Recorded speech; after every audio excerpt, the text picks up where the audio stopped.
estamos começando mais um programa Mariana com você, na TV Porto Velho, no canal Finca. E hoje eu tenho a honra de receber o Dr. João Roberto Gemelli, médico cardiologista da Clínica Gemelli e também do João Paulo II. E hoje professor das Faculdades Integradas da Paris Carvalho. É um prazer recebê-lo aqui, doutor. Seja muito bem-vindo ao nosso programa. O prazer é todo meu de estar aqui com você e espero que a gente possa levar algumas informações sobre a cardiologia hoje para esse público que lhe assiste frequentemente. Sem dúvida, ainda mais que a questão das doenças cardiológicas, hoje 1/3 das mortes registradas vem das doenças cardiovasculares. Na verdade, eu costumo dizer assim, você pode achar que vai morrer de qualquer coisa, mas normalmente você morre de infarto ou de derrame cerebral. Então, a maior parte das pessoas morre só dessas duas doenças. Por isso a importância hoje a gente conhecer mais as doenças cardiovasculares. Sem dúvidas. E esse vai ser um dos nossos assuntos do nosso programa para a gente informar, dar ideias também e que vocês fiquem atentos. Às vezes algum sinal, sintoma que você sente, não saber de onde vem, saber que pode vir ser do coração. Mas eu queria começar o programa, o senhor contando um pouco da sua história, de onde o senhor é, da sua família. Isso é importante para as pessoas conhecerem um pouco do Dr. Gemelli. Eu nasci numa cidade bem pequenininha do Rio Grande do Sul, né? E muito cedo, com 11 anos de idade, eu tive que sair da casa dos meus pais para estudar fora, né? Naquele local onde eu nasci, as escolas acabavam na 5ª série. E a partir daí eu me mudei para a cidade maior, que era Erechim, né? E depois de concluir o 1º grau e o 2º grau, eu me mudei então para Pelotas, onde eu fiz a faculdade na Universidade Federal de Pelotas. E sempre quis ser médico? Não, na verdade no nível médio, né, da 6ª até a 8ª série, eu estudei no seminário, né, com a vocação de ser padre. De ser padre. E acabou que lá pela 8ª série eu me descobri não padre. Isso é uma coisa que eu acho que as pessoas não sabem, né? Isso é pouco falado. Mas sabe, doutor, o senhor falando isso, quando eu estudava aqui no Auxiliadora, no colégio também católico, eu tive uma época que eu achava também que eu ia acabar sendo freira e depois a gente acaba indo para outros caminhos. Eu acho que o médico, de uma maneira geral, ele se identifica muito com essa vocação de sacerdócio, porque ele é, por conceito, um altruísta, uma pessoa que está disponível para ajudar as outras pessoas. E o sacerdócio vocacional do sacerdócio, ele é exatamente isso, ou seja, uma pessoa que se desprende de tudo para ajudar as outras pessoas. E cuidar do próximo. Então eu acabei saindo do seminário nessa fase e aí, já no 2º grau, eu fui me descobrindo para medicina, né? No início todo mundo achava que não tinha a menor chance, porque eu era do interior, né? E aí depois, à medida que eu fui evoluindo, e quando eu passei no vestibular, que é um vestibular extremamente concorrido, né? Surpreendeu a todos. Universidade Federal de Pelotas era, na época, uma das melhores universidades do país, né? E aí era assim, 50, 60 pessoas por vaga, e só que eram pessoas muito bem preparadas, Imagina. né? E eu que vinha de uma escola pública, sempre estudei em escola pública, eu achava assim, poxa, eu acho que eu tenho pouca chance, né? E acabei, graças a Deus, passando. E surpreendeu a todos, realmente. A todos, exatamente. E aí depois eu saí de Porto Alegre e saí de Pelotas e vim para Porto Alegre, onde eu aprendi cardiologia. E de Porto Alegre eu vim para Manaus, já por força do Exército, né? Ou seja, eu fui convocado pelo Exército. Por quê? Porque quando eu tinha 18 anos, que a gente faz o juramento de bandeira, eu já estava cursando medicina. Então eu fui dispensado do Exército e aí no final eu fui recapturado e fui transferido, ou seja, eu já estava em Porto Alegre, ajeitando meus empregos, coisa e tal, e aí... Mudou todos os planos e veio para Manaus. Mudou completamente a minha vida. O Exército, eu diria assim, mudou a minha vida, porque se não fosse pelo Exército, eu não teria a menor chance de hoje estar por aqui. Mas também o Exército mudou a minha, porque por causa do Exército, hoje eu estou aqui em Rondônia e meu pai veio para cá também. Exatamente. E muitos dos médicos, não sei se o Exército ainda faz isso, mas muitos médicos que estão aqui em Porto Velho, eles vieram em decorrência do Exército. e acabaram se fixando na cidade pelas condições, pelas facilidades, pela carência profissional.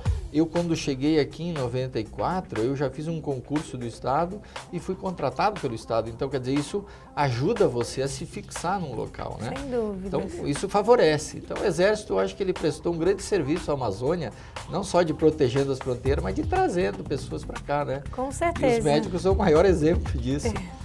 E o senhor é um exemplo desse. E o senhor casou, teve filhos? Aí nessa época que eu vim pra cá, eu já namorava a minha esposa, só que a gente não era casado, né? E eu vim pra cá e quando eu vim pra cá eu disse assim, meu Deus do céu, né? Agora eu vou morar 3.500 quilômetros longe, o que eu vou fazer, né?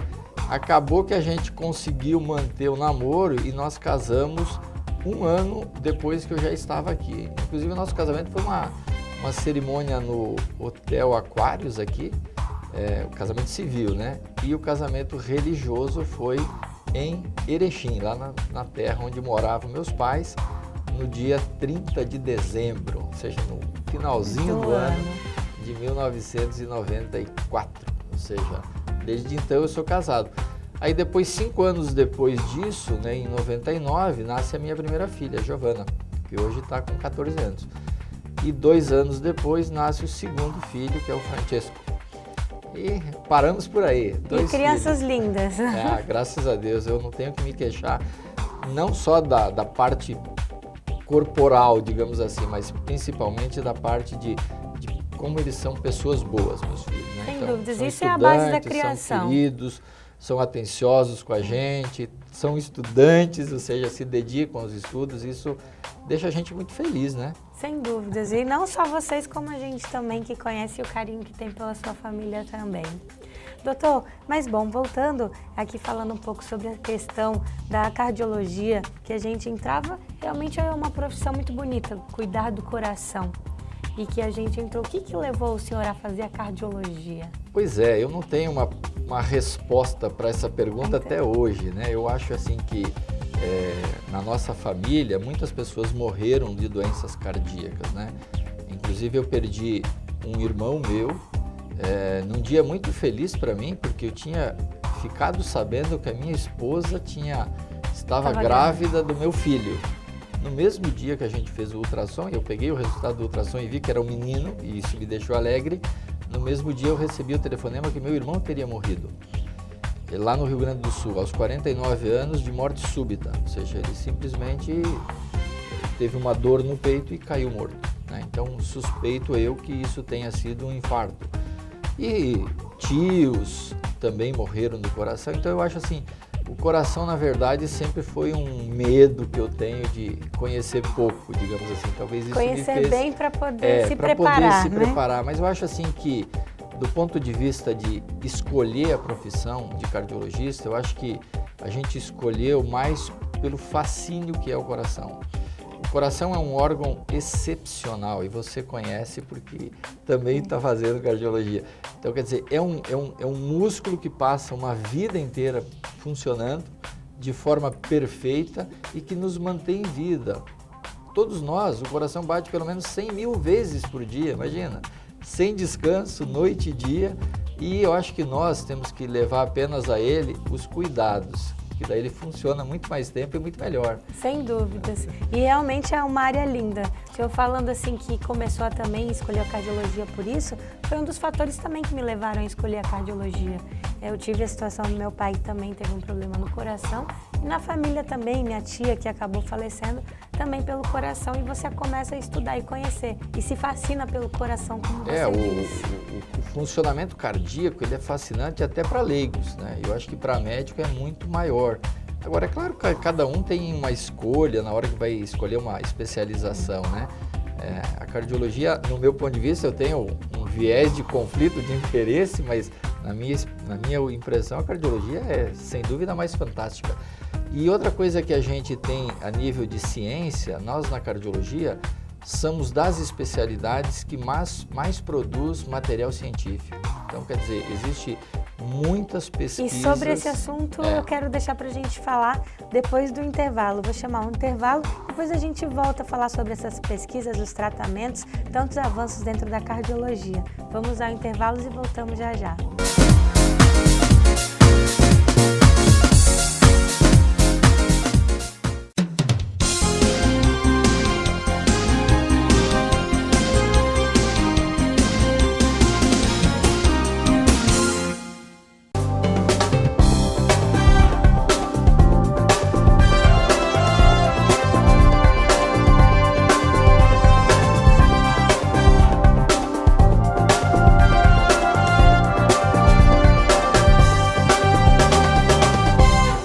aí, preparado para descobrir a sua futura profissão? Vamos lá, eu tô aqui para decidir. Na avaliação do MEC, a Finca obteve nota máxima como instituição de ensino.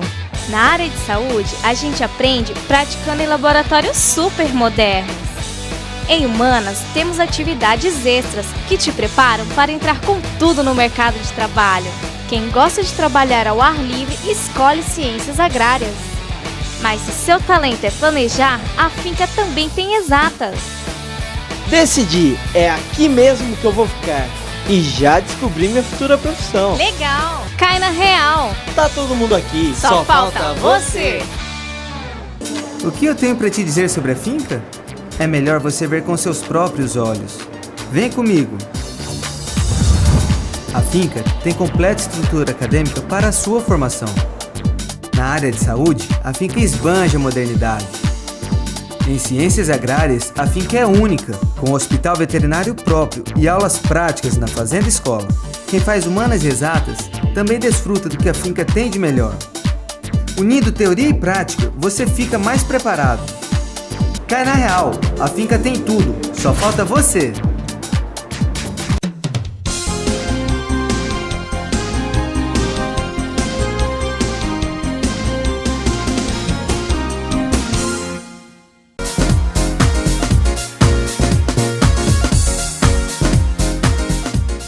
Estamos de volta com o programa Mariana com você e hoje eu tenho a honra de receber o Dr. Gemelli, falando um pouco sobre sua vida, sobre a cardiologia, dando um pouco de dicas também. E antes do intervalo a gente falava sobre esses avanços da cardiologia, as pesquisas que existem, e eu queria que o senhor desse continuidade a esse assunto tão importante que a gente vinha falando.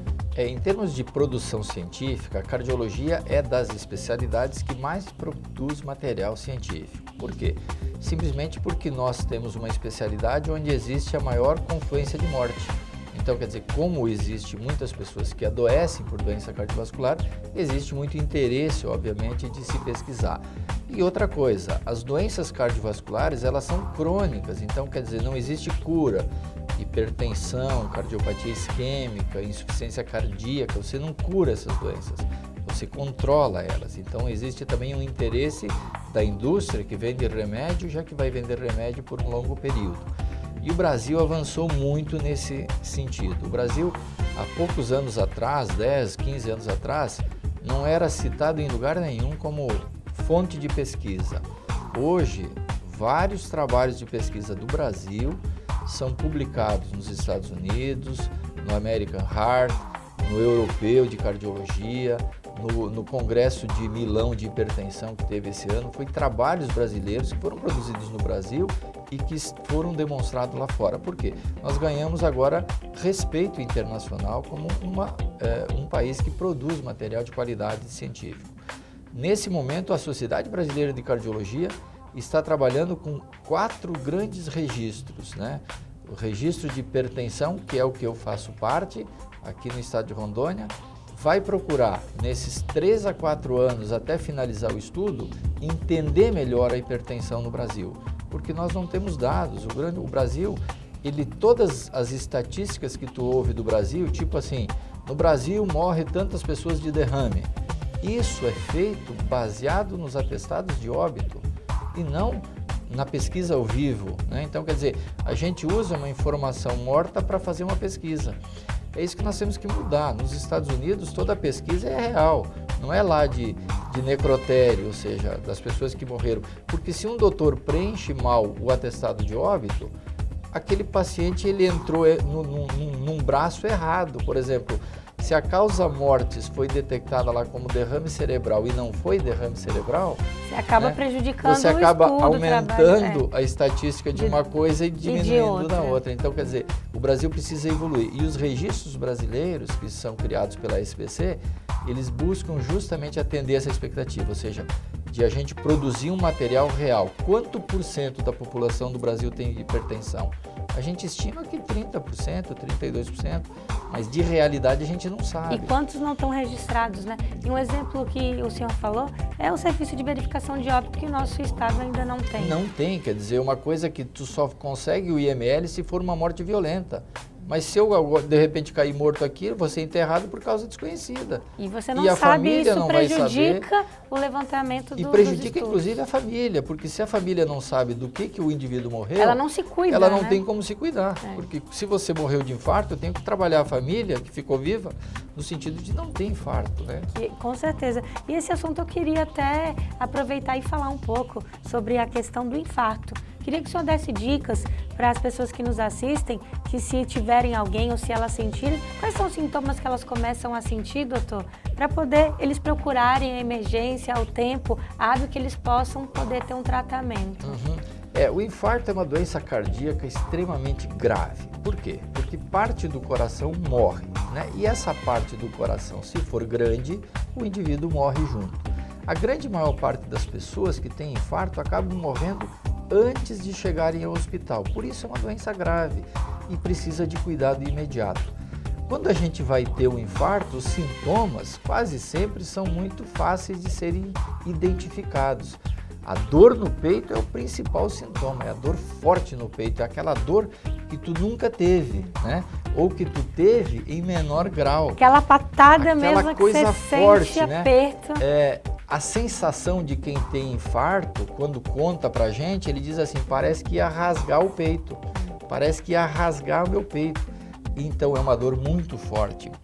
Segundo, o que vem junto com a dor é cansaço, falta de ar, tontura, náuseas, vômitos, que se acompanham já porque, não pelo infarto, mas pela perda de força que o coração passou a ter. Então, quer dizer, parte do coração morre e ele, como máquina inteira, fica prejudicado. Então, grande parte do funcionamento do coração diminui. Portanto, o indivíduo cai a pressão arterial, ele começa a ter falta de ar, começa a suar gelado. E se esse infarto for grande, ele perde a consciência e faz o que a gente chama de choque cardiogênico. Então, esses sintomas são muito rápidos. Então, a dica que a gente dá assim, se alguém tiver dor no peito forte, corra para o hospital. Não tem carro? Chama o SAMU. Primeira coisa, antes de procurar comprimido, antes de tomar qualquer coisa, chame o SAMU ou vá para o hospital. A única coisa que a gente pode usar como remédios em casa é a aspirina, o AS, né, imediatamente. E se o indivíduo tiver algum remédio já em uso, como o Isordil, o Sustrate, ele pode colocar embaixo da língua. Mas o principal remédio para quem está infartado é ir rápido ao hospital. A maior parte das pessoas que têm infarto fica em casa tomando chazinho, achando que vai melhorar, e o infarto vai evoluindo e ele morre. Então, quer dizer, nós no João Paulo II identificamos pacientes que levam 12 horas para chegar no hospital infartado. Então, quer dizer, é impossível, né? 12 horas é muito tempo para você. E assim, doutor, sente a dor e fala, não, daqui a pouco vai melhorar. Vai passar. Vai passar. Não, não espere. É como o doutor Gemelli disse, corra para o hospital. Sentiu a dor no peito, começou a sentir outros sintomas associados, os braços começaram a formigar, mandíbula, vômitos, a consciência, corra para o hospital, que é isso que vai salvar a sua vida. Uma coisa muito interessante no infarto é a dor, é uma dor que traz uma sensação de morte muito presente, né? Então, os pacientes contam exatamente isso. Porque existe dores muito fortes, por exemplo, a dor do parto. É uma dor fortíssima, a mulher sente muita dor. Mas existe toda uma comemoração por detrás daquela dor que faz com que a mulher suporte bem a dor, né? O infarto não, ele traz um ambiente sombrio, onde o indivíduo diz assim, meu Deus, acho que agora eu vou morrer. Então, quer dizer, quando a dor do infarto, ela traz isso. E por isso que o indivíduo tem que ser rapidamente medicado, porque existem remédios que tiram essa sensação de morte, né? E aproveitar que também procure o cardiologista, né? Se você já sabe que tem alguém na família que tem alguma história de doença cardíaca, também vá ao cardiologista e faça com frequência os seus exames, não só na área da cardiologia, mas em todas as áreas também, porque isso pode salvar realmente a sua vida, né, doutor? Uma coisa que a gente tem que entender é que viver 40 anos na vida é muito fácil. Você pode fazer de tudo e que tu viverá 40 anos. Se você quiser viver 80 anos, tu tem que te cuidar. E isso chama-se prevenção. Prevenção é fazer esportes, comer pouco sal, comer pouca gordura, manter o peso adequado, ir ao médico frequentemente e tomar remédio quando tem que tomar. Chazinho não é remédio, tem que tomar remédio de verdade. E isso é uma coisa que eu vejo muito até no hospital, às vezes um paciente se interna e aí a gente, pelo controle de glicemia, controle de também pressão arterial, a gente vê que o paciente, ele é hipertenso e diabético. E ele fala, não, nunca tive, peguei aqui. E a gente explica que não é assim no hospital, que ele pega uma hipertensão ou pega uma diabetes. E isso realmente é um controle que ele tem que fazer para poder descobrir. Se ele não faz o controle e o tratamento, ele não fica sabendo, e isso vai prejudicando e pode levar a um infarto. Realmente, isso a gente vê em pacientes muito novos, como o doutor disse, que não se cuidam, não fazem esporte, não cuidam da alimentação, não diminuem a questão de ingestão de sal. Isso tudo é importantíssimo para poder ter uma vida com mais qualidade. Perfeito. A gente costuma dizer que a hipertensão é uma doença do meio. O que é isso? Significa dizer que de todas as pessoas que têm pressão alta, só metade sabe que tem doença. Da metade que sabe que tem a doença, só metade toma remédio. Da metade que toma remédio, só a metade realmente controla a pressão. Então, se a gente pegar um universo de 100% desses indivíduos, apenas 10 a 15% dos indivíduos têm a pressão boa. Por isso que a gente tem tanto infarto. Ou seja, se eu não controlo a pressão arterial, eu vou ter infarto. Então, quer dizer, é uma coisa levando a outra. E por isso é precisa importante o indivíduo verificar a pressão. Hoje, em qualquer lugar, você pode verificar a pressão. Qual é a pressão normal? 12/8. É tolerável que a pressão chegue até 14/9, mas acima disso é hipertensão. Seja uma vez, seja duas, você verificou a pressão e está dando esses valores altos, vá ao médico, tome remédio. É como usar cinto de segurança. Tu não põe cinto de segurança para bater o carro, mas se tu tiver de cinto, tu tá mais protegido num acidente. Sem dúvidas. A gente vai chegando aqui a mais um intervalo e eu vou deixar para a gente falar no próximo bloco sobre o simpósio de hipertensão que vem aí. O Dr. Gemelli vai falar e convidar vocês a participarem também, falar um pouquinho sobre programas mais médicos, como é que o Dr. Gemelli vê no seu ponto de vista. Então eu chamo o intervalo e voltamos já já.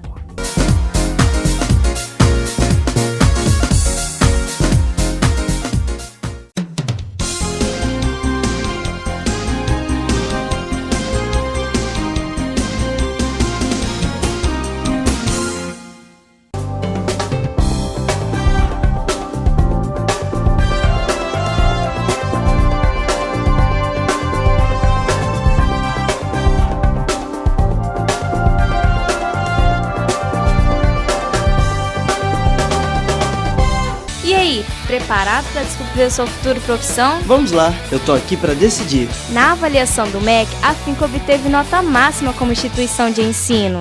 Na área de saúde, a gente aprende praticando em laboratórios super modernos. Em Humanas, temos atividades extras que te preparam para entrar com tudo no mercado de trabalho. Quem gosta de trabalhar ao ar livre, escolhe ciências agrárias.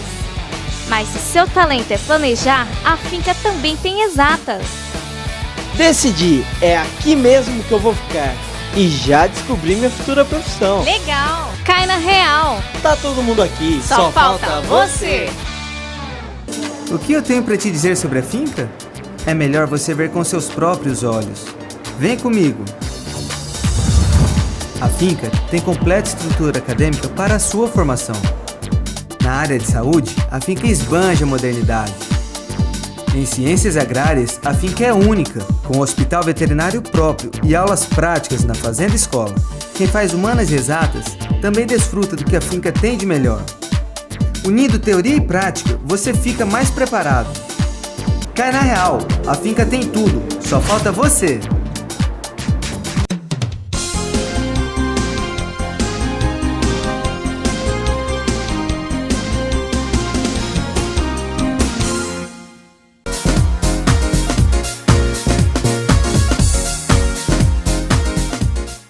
Estamos de volta no programa Mariana com você e hoje recebendo o Dr. Gemelli. antes de irmos ao intervalo, estávamos falando um pouco sobre o programa Mais Médicos. E eu queria saber, no ponto de vista, doutor, como é que o senhor enxerga isso? Como é que o senhor vê esse momento que o Brasil vive? Tanta polêmica em relação gerada a esse programa criado pelo governo federal. Esse programa do governo federal é um programa unilateral, né? Ou seja, é um programa criado pelo governo sem ouvir a entidade médica. Por isso é um programa polêmico. O segundo ponto crucial desse programa é que ele não atende à regulamentação da medicina, que diz apenas que o indivíduo, para exercer a profissão, ele tem que ser avaliado e tem que passar numa avaliação. Então, quer dizer, quando você perde esse parâmetro, você joga tudo numa vala comum. Então, quer dizer, o grande problema, eu acho, o grande conflito de interesses aí é que o governo federal enfiou goela abaixo da classe médica brasileira, profissionais que eu não sei, podem ser bons, podem ser ruins, não sei, não conheço, né? Mas se não podem fazer a prova, já se levanta a suspeita de que não são tão bons assim, né? Já que a prova não é tão complicada assim. Então, quer dizer, o índice de aprovação dos médicos cubanos na prova do Revalida é de 10%. Então, quer dizer, 90% não passa na prova. Então, as faculdades de Cuba provavelmente são muito fracas, né? Já que no Brasil a gente tem um índice de aprovação de 90%. Então, quer dizer, eu acho que faltou exatamente trabalhar a entidade. Saindo desse conceito de registro, eu diria assim, o problema da saúde é muito além desse, né? Eu acho que o governo está querendo plantar uma coisa na cabeça das pessoas, mostrando que simplesmente basta colocar um médico lá no interior do interior e pronto, está resolvido o problema da saúde. E um exemplo assim que a gente tem é que, por exemplo, vai se constrói um postinho de saúde e dizem que o que falta é médico, mas o médico também não quer ir trabalhar naquele postinho de saúde porque o posto não tem condições mínimas de poder dar uma estrutura de assistência básica aos moradores daquela região. E o médico, ele na verdade, ele tem que ser contratado, ele tem que ter um concurso, ele tem que ser fixado, isso que fixa uma pessoa. Você ir num contrato, como existe em inúmeras prefeituras do nosso país, onde o médico trabalha um mês, recebe, no segundo não recebe mais, no terceiro leva cano, no quarto mês vai embora. Então, quer dizer, não existe um concurso, porque se é um concurso, existe toda uma responsabilidade também do Estado em pagar o salário do indivíduo. Todos os salários que se divulga por aí, olha, prefeitura tal está pagando 20 mil para o médico. Mentira! Você vai lá, é um contrato como esse, tipo assim, temporário, para trabalhar um mês, para trabalhar... Concurso que tem que ter lotação. Aí sim, faz um bom salário e lota o indivíduo, você vai ver que vai médico para todo lugar. Vai aparecer o lugar vários, que mais né? falta médico é São Paulo, e São Paulo é onde tem mais médicos. Então, a saúde de São Paulo é uma das melhores do país em alguns hospitais, e em outros é a pior do país. E é o lugar que mais tem médico. Então, na verdade, não é só médico que falta a gente gastar bastante em saúde. Eu costumo dizer que saúde é um problema que, quando funciona, irrita todo mundo. Por que irrita todo mundo? Porque o governo gasta muito, o médico trabalha muito, a enfermeira trabalha muito, e o político, que sempre viveu ajudando o Beltrano, o Ciclano a fazer a cirurgia, ele perde a sua utilidade. Se nós formos ver nossos políticos, muitos deles se elegem fazendo assistencialismo, ou seja, não é o papel do deputado fazer assistencialismo, né? Quer dizer, nós invertemos o negócio, a coisa é tão ruim que o deputado tem que ir atrás da cirurgia. E ele que consegue muito mais aquele papel do médico do que... Exatamente. Então, quando a saúde funciona, ela decepciona todo mundo. Por quê? Porque quem ganha benefícios substituindo o Estado, acaba não tendo mais esse benefício, né? Isso então, a gente precisa mudar. Isso a gente precisa mudar, urgentemente. O Brasil precisa mudar, não é só trazer médico, nós precisamos entender que não podemos gastar R$1,50, o governo gasta R$1,50 R$1,50 na saúde de cada brasileiro por dia. Quer dizer, com esse dinheiro não dá para fazer nada. Quer dizer, nós vamos viver com ambulâncias sucateadas, o João Paulo II é uma situação calamitosa, os hospitais do país inteiro são ruins, quer dizer, basta tu abrir qualquer jornal e tu vê que no Brasil inteiro a saúde vai mal. Aliás, o que é que vai bem no Brasil depois que o PT assumiu? A educação é uma das piores, o índice de analfabetismo subiu, E é tudo um conjunto de coisas. Se a educação vai bem, a saúde vai bem. Se a saúde vai bem, a educação vai bem. Piorou. Temos a maior taxa de juros, quer dizer, a segurança, nossa, assaltos a toda hora. Então, quer dizer, o que é que realmente vem melhorando e o que realmente vem piorando? Esse debate que precisa acontecer no país. Verdade. E isso é uma questão que a gente vê só ligando a televisão. A gente liga a TV, vai assistir o jornal, é só assaltos, mortes e coisas que realmente deixam a gente triste. Porque não é investido na educação, se não investe na educação, piora a violência e aí vai gerando esses conflitos. É uma bola de neve, ou seja, a educação é o ponto de partida de uma sociedade. Então, quer dizer, quando você viaja para um país da Europa, coisa e tal, você percebe que nós estamos muito longe deles. As coisas simples, como abrir uma porta, como o carro parar para você atravessar, como você respeitar o seu horário, o seu lugar na fila. Ou seja, são coisas muito simples. Eu, quando fui na Alemanha, me surpreendi, porque tinha uma caixa de jornal, onde as pessoas compravam jornal, e essa caixa não tinha segredo nenhum. A pessoa simplesmente abria, pegava o seu jornal e colocava o dinheiro do lado. E ninguém roubava o jornal. Quer dizer, é uma cultura muito além da nossa. Então, nós precisamos trabalhar a educação do país. Eu acho que a educação básica, que é importante. Educação básica. A gente não pode fazer o que foi feito no Brasil. Todo mundo é aprovado independente das notas. A famosa progressão automática, isso está matando a educação. E acaba dentro do próprio Brasil criando tantas burocracias para poder fazer com que o estudante brasileiro ele consiga realmente chegar, até mesmo para você entrar na faculdade, depois para sair da faculdade, para você ter uma residência médica, para você poder conseguir ter seu título naquela área, e aí você vive isso dentro do seu país, enquanto eles estão dando essas facilidades, e aqui quem está aqui estudando não está podendo contribuir da forma que gostaria para o nosso país. Exatamente, então é o inverso, a gente aceita médicos estrangeiros sem prova, mas estamos querendo aumentar os anos de curso de medicina para o nosso estudante, quer dizer, são duas ideias completamente distintas, né? Quer dizer, para o cara que se forma na Bolívia, em Cuba, onde a gente conhece da carência dessas universidades, trazer para cá sem prova, e o nosso estudante vai ter que cumprir, além dos 6 anos, mais 2 anos, foi a proposta primeira da presidenta, quer dizer, isso é inviável, isso é uma coisa, isso fica aqui o desabafo para poder mudar, e o Brasil muda, e eu tenho certeza que isso a gente vai conseguir fazer. Mas eu quero aproveitar e falar aqui sobre um assunto, é muito importante para todos aqui do nosso estado, que dia 25 e 26 agora de outubro, nós teremos um simpósio, 5º simpósio de hipertensão arterial sistêmica, e eu queria que o senhor fizesse esse convite a todos que queiram participar, como, onde será. Esse simpósio, ele nasceu há 5 anos atrás, por força de uma liga de cardiologia, e hoje nós carregamos esse simpósio já pela 5ª edição, e hoje, disparado, é o maior evento de cardiologia que tem no estado de Rondônia. Nós procuramos trazer os melhores profissionais, tanto da hipertensão quanto da cardiologia e da síndrome metabólica. Então nós vamos, durante 2 dias, de forma intensa, de manhã à noite, debater hipertensão nas suas várias complexidades, hipertensão na gravidez, na infância, na adolescência, no idoso, no superidoso, né? Naquele indivíduo que tem diabetes, naquele indivíduo que tem dislipidemia. Essas diferenças precisam ser aprendidas por todos nós. E nós estamos trazendo vários indivíduos, publicadores de livros, pessoas que participam de diretrizes do nosso país para nos darem aula. Então vem o presidente do nosso departamento, que é o Departamento de Hipertensão, o Dr. Weimar, vem também o presidente da Sociedade Brasileira de Diabetes para falar sobre o tratamento de diabetes, sobre o tratamento da síndrome metabólica, e isso vai interessar seguramente a todos os médicos, os estudantes de medicina, especialmente. E aberto para todos. E aberto para todos. Então o evento será lá no auditório da Uniron, no shopping, né? No dia 25, que é uma sexta-feira, e no dia 26, que é no sábado.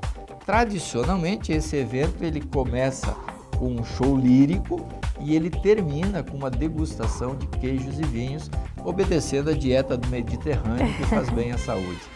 Bom, eu gostaria também só de agradecer, Mariana, se tu me permite, aos patrocinadores, que são pessoas que nos ajudam a promover esse evento. Eu quero agradecer ao DAIA, diagnóstico. Quero agradecer também ao Hospital 9 de Julho, ao nosso Departamento de Hipertensão da Sociedade Brasileira de Cardiologia, a Angiocenter e o seu grupo de instituições, né, que é a Angiocenter, Angiocenter UTI, Angiocenter Imagem e a Cardioservice e a Cardionuclear, a Faculdade Finca, nosso parceiro desde a primeira edição, e eu tenho muito carinho por vocês, por nos ajudar, a Termonorte, as Águas Caiari, o Prontocordes, o Rodão Motos, o nosso sindicato, o Cimero, né? E o Sindicato das Empresas de Transporte Rodoviários aqui da nossa cidade. Essas empresas é que realmente propiciaram essa vinda desses profissionais, a inclusão desses debates científicos no nosso estado. E você deve participar, porque seguramente se você for um ano, você voltará no ano seguinte, porque o evento é de extrema excelência. Que bom, então fica aqui o convite, dia 25 e 26 de outubro, 5º Simpósio de Hipertensão Arterial Sistêmica. Esperamos vocês lá. E fica aqui o programa, é uma pena, tínhamos muitos assuntos mais para falar, mas não faltará oportunidades. Agradeço muito sua participação, doutor. Eu que agradeço e te parabenizo pelo programa. E deixo um recadinho para você. Quer viver bastante? Cuide do seu coração. Sem dúvidas, e fica aqui esse recado. Então, ficamos aqui com mais um programa Mariana com você e até o próximo programa.